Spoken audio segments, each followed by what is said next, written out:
Yeah, they are very hungry. And dinner is definitely ready.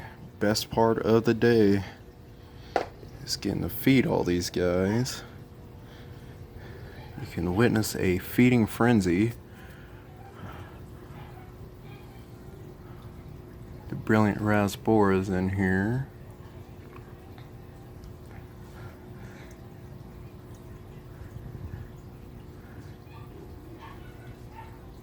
These guys waited patiently for so long. Had a lot to do today, but now is the best part of the day. They get fed. Got a really pretty female crown tail back there. She has no idea food's coming. Let's see what her response is. Oh, yeah. You can tell she didn't miss anything and she got right up there. Also some ember tetras. Another very pretty female beta over there. Crown tail, of course. Very pretty. And very hungry. She is viciously attacking food. And to a tank I know for sure is going to cause me some problems would be the Serpe Tetra, Buenos Aires, and Silver Dollar tank, which these guys get a little crazy. Oh, yeah. So every now and then we'll have a fish jump out of here. Just in the middle of eating. They are like heat-seeking missiles, as you can see. There's so many of them.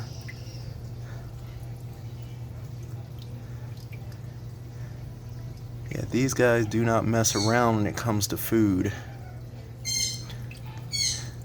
I definitely feel bad for any bug that lands on the surface of that water. You do not have a prayer's chance. And then my favorite tank. Got some plants left in the planet tank. Cherry barbs.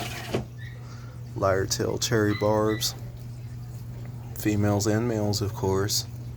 Males being the dark red ones. They're very pretty, very pretty. And look how hungry the whole tank is. They know what time it is, so we are going to actually just give everybody flakes today. Even though we do have a lot of scavengers in the tanks, they are busy doing their job, as you can tell. A little bit of a weird alliance, rainbow shark and dojo loach. The rest of the fish seem to be concerned with eating. And they seem to be down here. Well, so much for the loach and the shark. Wow, guys, you're gonna do me like that? Just disappear. Oh, actually, no, the shark did want some actual food. Not scavenging today. Yeah, and every now and then I'll throw in the sinking pellets for all the scavengers, but specifically today it's gonna be flakes. Got a lot of flake food. Kind of go through it here. Some of these hungrier fish. Some very pretty rainbows. I don't have to worry about these guys jumping out. They seem to enjoy staying in the tank. And there is a breeding pair of crown tails in here. Beautiful crown tail blue male with a very pretty blue female. They're still in here for some reason. And the female is only $6. And the male is only $7. And they are paired up. They seem to like being in the tank. And surprisingly, nobody has noticed that. And now for one of my favorites. These would be the hybrid polar parrot and red tail pink convict mixed group of fry. So the story on these is I've gotten some polar parrots in, and apparently they breed with all the other convict hybrids. So this is just an assorted group. I just call them groupie. We don't really want to talk about Group A as much, we had a little bit of a problem in Group A, which eventually I will explain that as we get there. Got some other tanks over here. Let's look at those guys. Just look at those guys. So tiny and so happy come feeding time. You're even carrying it in your mouth. And you dropped it and you got it back. Okay, well.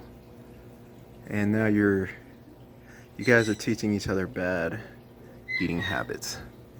You don't carry your food. You don't carry it. But yeah, there's plenty enough fry in that tank. Well, at this stage, they are definitely going to start growing a little quicker. They won't be frying much longer. And in this tank here,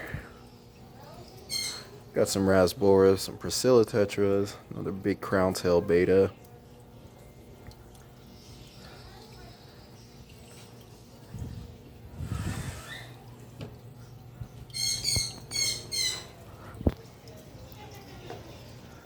Yes, we actually have peacock eels in the tank. At least 3 peacock eels, but you'll never see them. You will never see them. And the reason is you will never see them anywhere. It's because they're in here. They hide in this gravel very well. I might actually contemplate taking some of the gravel out. But yeah, we do have peacock eels, and I can get them in regularly. But for the most part, this is a female guppy tank.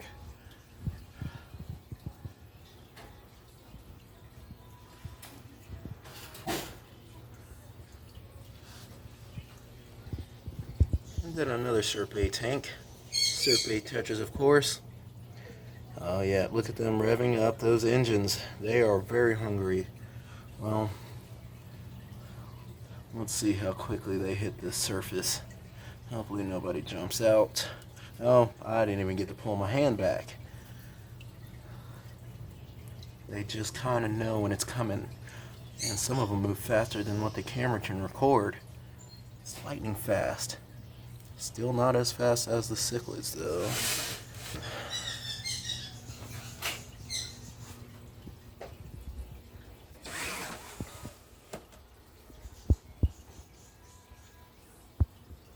Got his nice red-eyed balloon tetra there, and he got spooked. He ran. Chasing each other around. Just look at this guy in the back. He's a little nervous, but he doesn't know food's coming, maybe. This should kind of cheer him up a little bit.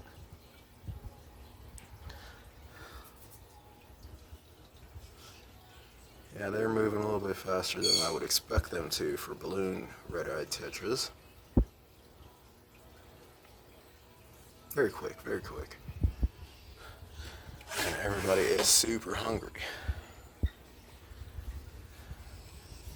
And we are going to try. Let's check their feeder response. These are surface swimmers, leopard danios, some blue zebra danios in here.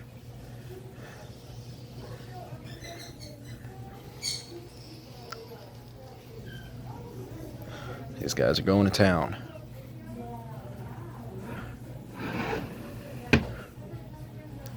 Very nice, very nice. Over here, we've got one of my favorite schooling fish. Just in general, extremely hardy fish. Especially very cheap. But these things have been here forever. They have been here since at least January. Very resilient fish. And very fun to watch school together. These guys actually utilize schooling behavior. And they're schooling behind that plant. So they're also using some cover there. A little camera shy.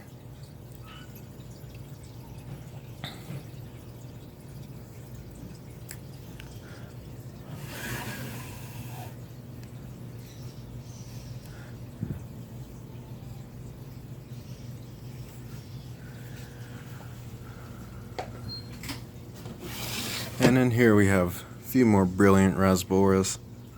And the reason I do not keep all of the fish together is some of them come from different places and they come in at different intervals, and I do not like mixing stuff just because it's the same fish. It's a good way to get parasites and other things spreading in your community tanks. So in here we have more brilliant rasboras and another very pretty male crown tail. Just look at all of that color on his tail.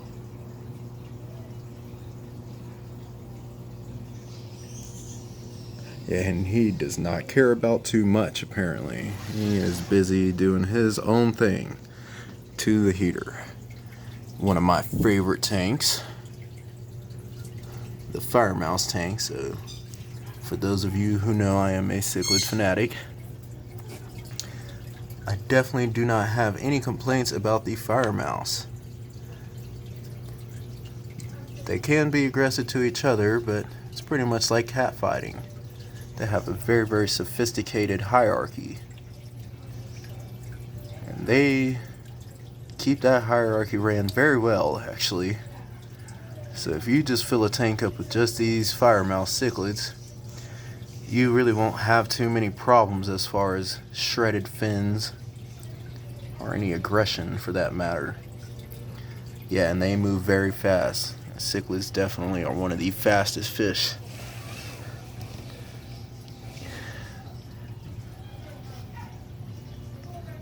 Just look at that color on the backside. Very pretty, very pretty.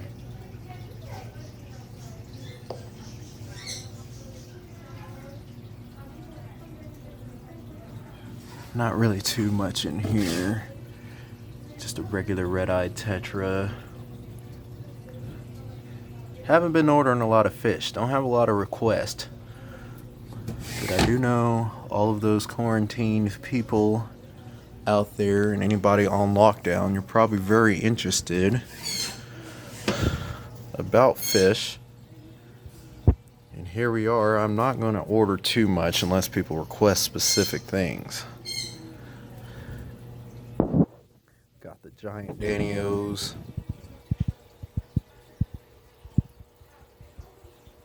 Cruising around in here. This one's doing the whole Pac-Man technique.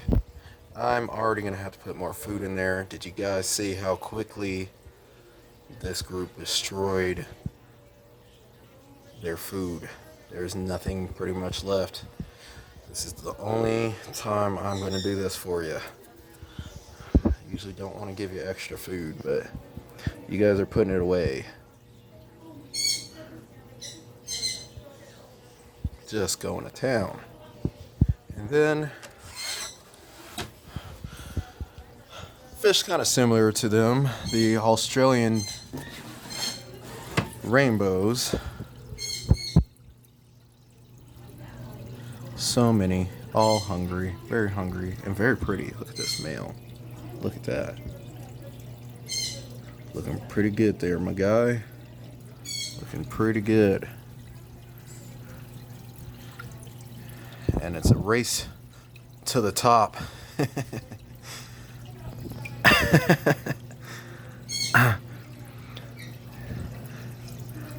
Yeah, I should have spread the food out a little bit more in there, but they will probably figure it out. Oh my goodness, water is landing on me and I don't want it to hit the camera.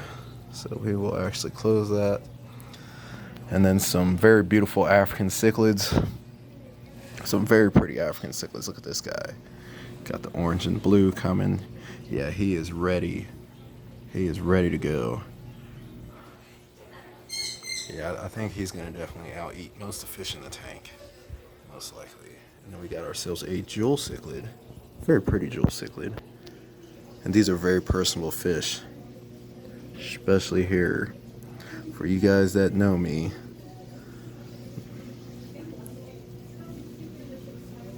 all of these guys are very personable.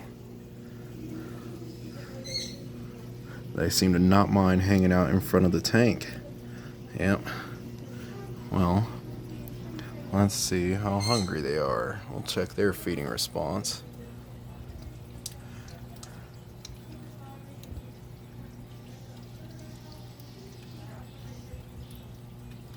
So very, very hungry. Very hungry.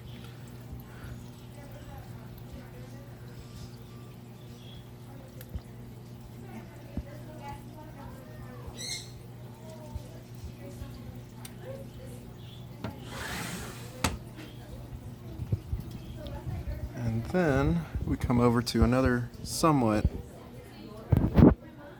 used to be planted tank, but people kind of cleared out my live bears in here. But I will say we have some accidental fry left behind, and they are being raised actually by these thread fins. I saw these fry about a week ago,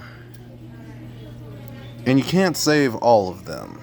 So usually I have nursery tanks, and I don't mind separating the fry and putting them in the nursery tanks. But in here I didn't quite need to do that because thread fins aren't known for being aggressive.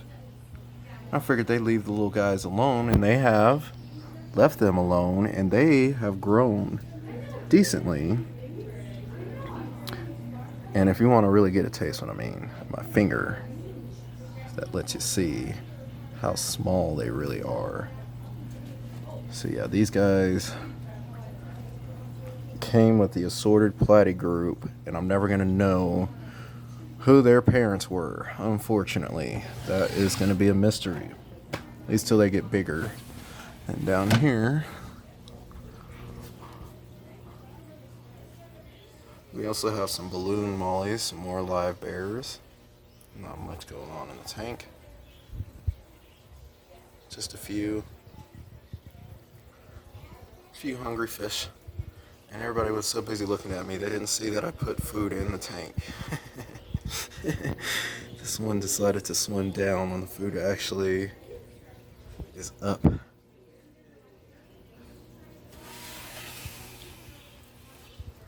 Enjoy.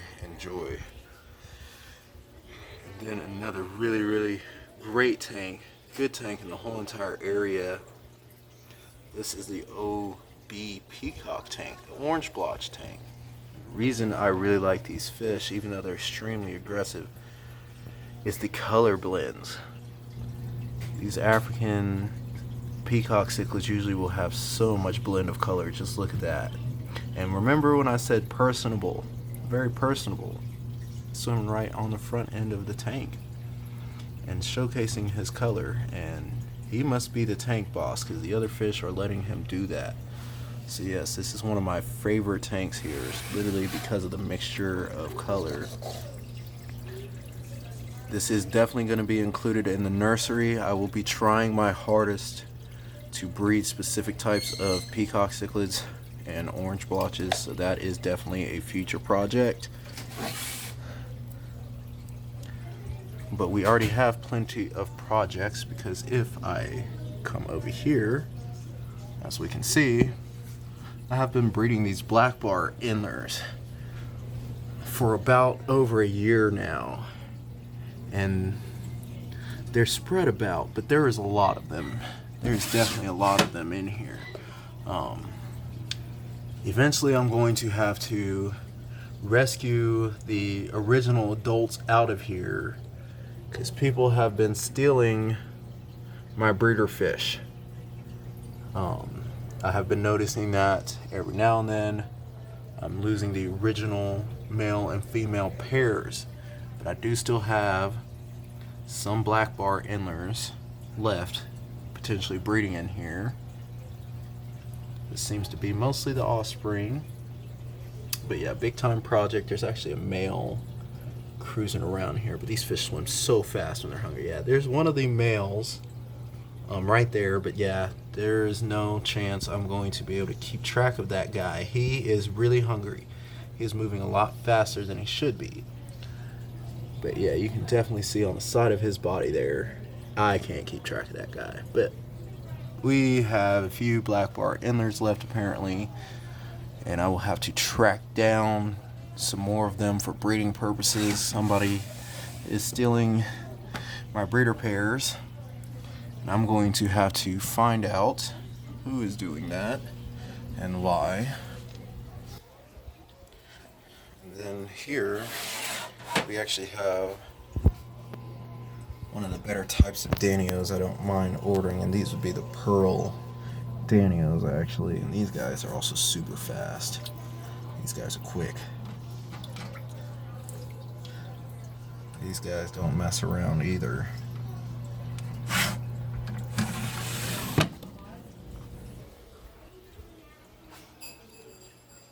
Very pretty pearl Danios though. Got a lot of color on them. Much color. And then as we go up here, fish you don't always see too much of is sometimes they're hardy, sometimes they're not. If it's sometimes not hardy, I usually do not order it unless somebody really wants one, and I'll gladly order them. But we have our hatchet fish in here. And they kind of been forgotten about, because as you can see, the way the layout of my shop is, it's got a lot of tanks, but the ones on the end usually kind of get forgotten about. So we got some hatchets up in here. And then, gotta mind the glare, guys. I got the bright on extra bright, because this is group A of my red tail and polar parrot hybrid batch of youngins. Problem being, there was a bottom dweller fish in here that I didn't know was in here. What I mean by that is he swam out from the backside of this overflow cap and got into this tank and ate my babies. He ate all of my babies. So now I have to restart the very rare breeding project up again. Even though I have group B, group A was supposedly to be the better group. Don't really have too much in here besides some locally bred sunstone swords, or some hybrid sunstone swords. And this particular one is just behind in the corner, so we'll throw more food there. And no, she's content. She is going to stay in the very back. So we are going to let her hang out back there. And then a very full tank, very well put together tank as far as the fish is concerned. You got rasboras, very large rasboras, well put together rasboras, super healthy, with blue zebra angels. And yes, I will put more pictures up on the Facebook page. But once these things mature, these angels actually do give off an electric blue color. It's very pretty. It's very pretty, and definitely not expensive at all. Not bad. It's not bad. But these guys are also super hungry. Super hungry. And then for the best pair of fish in here, Mom and Dad. And look how cute of a couple they are. And I have to remind you, these are convict cichlids. Usually convict cichlids, it really doesn't matter what's in with them. They usually have attitudes with each other. But these two have paired off, and they actually are very in tune with each other. Actually, they do not leave each other's side. This is a really cool thing to see when it comes to nature. They have made themselves a nice bond. Oh my gosh, that was very loud. Are you smacking? You are a loud eater.